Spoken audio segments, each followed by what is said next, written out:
তো দেখো বন্ধুরা, এটা হচ্ছে আমার মেয়ের গত বছরের জন্মদিন পালন করা। তো আমাদের বাসায় সবাই মিলে একসাথে মানে ওর জন্মদিন করছিলাম। তো ওইটা একটু ভিডিও ছিল, ভাবলাম আজকে আপলোড করে দিই। তো দেখো এখানে সব কিছু রেডি করে নেওয়া হয়েছে, আর আমার মেয়ে কেক কাটার জন্য এখানে ওয়েট করতেছে। তো তার মামা এখানে সব কিছু রেডি করে দিচ্ছে তাকে। তো এই যে দেখো আম্মু এখানে হলো গিয়া কাচ্চি বিরিয়ানি রান্না করছিল, গরু গোস্ত, তারপর উপরি দিয়ে রোস্ট রাখা হয়েছিল, গরু গোস্ত দিয়ে বড় বড় আলু দিয়ে কাচ্চি রান্না করা হয়েছিল, আর সাথে হলো মুরগির রোস্টগুলো উপরে একটা প্লেটে রেখে সাজানো হচ্ছে।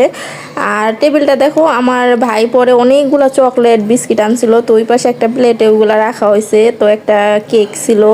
তো এগুলা দিয়ে টেবিলটা সাজিয়ে তারপরে এখন দেখো আমি এই যে ক্যান্ডেলটা এখানে সাজিয়ে দিচ্ছি। তো আমার মেয়ে মানে খুব তাড়াহুড়া করতেছে মানে কেক কাটার জন্য। তো এটা হলো গত বছর ওর 3 বছর কমপ্লিট হয়েছিল। তো ইনশাল্লাহ এবছর দেখি ওর জন্মদিন করার ইচ্ছা আছে। তো এবছর তো 4 বছর হয়ে যাবে, তো দেখতে দেখতে একটা বছর চলেই যাচ্ছে।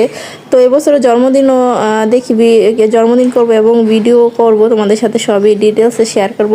তো এদিকে দেখো আমি মানে এই ক্যান্ডেলটা ধরাতেই পাচ্ছিলাম না, মানে 2-3 বার ট্রাই করলাম, তারপরেও পাচ্ছিলাম না। পরে লাস্টে শেষবারের মতন পরে ধরলো, দেখো এই যে। তো সবাই একসাথে ছিলাম, আমি, আমার বোন, আব্বু আম্মু, আমার বোনের হাজব্যান্ড সবাই ছিল। তখন ও বাংলাদেশেই ছিল।